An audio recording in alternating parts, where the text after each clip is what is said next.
ဝိုင်းခါဘဝမှာပထမဆုံးညီမသမီးကိုပြန်စားလာရဲ့တချို့ရင်တော့ကကြရောစားရတာအဆင်ပြေနေတယ်ဝိုင်းအနေနဲ့ကကြရောနည်းနည်းလေးအခက်အခဲဖြစ်ပြီးရောကြောက်နေနေရမှာနော်ဒါမဲ့လည်းကျိုးစားပြီးရောစားလာရဲ့ဒီနေ့စားမှာကတော့လိုင်းပေါ်မှာနာမည်ကြီးနေတဲ့သမင်းဆိုင်ကိုတွားမှာဖြစ်ပါရဲ့ဒီဆိုင်မှာဆိုရင်မြန်မာသမင်းဟင်းအပြင်မြန်မာမုံမျိုးစုံတွေလည်းရရပေါ့နော်ဝိုင်းရအသားဟင်းထဲမှာငါးကိုအရင်ကြိုက်တာဖြစ်တဲ့အတွက်ကြောင့်ငါးဟင်းကိုအဓိကရွေးချယ်ပြီးရောမှာခဲ့လာရဲ့မှာပြီးသွားရင်တော့အမော်ထက်ကိုတက်ပြီးရောသမင်းစားလာမယ်ဖြစ်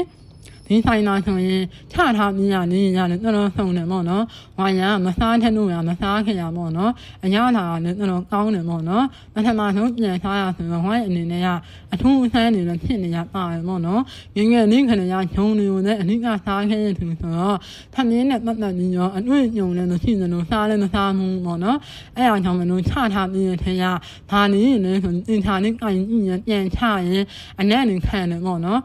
ဝန်ဆောင်မှုနဲ့တော်ကောင်းတယ်အရသာလည်းတော်ကောင်းတယ်ပေါ့နော်စားပြီးသွားရင်တော့ဓမုံလေးရိုက်တာမယ်ဒီဆိုင်လေးကဝန်ဆောင်မှုနဲ့အရန်ကောင်းတယ်အရသာလည်းတော်ရှိရပေါ့နော်ဓမုံရရင်လည်းအရန်လှလာရင်ရှင်စားပြီးသွားရင်တော့အိမ်ပြန်လာတော့ရှင်ကျေးဇူးတင်ပါတယ်ရှင်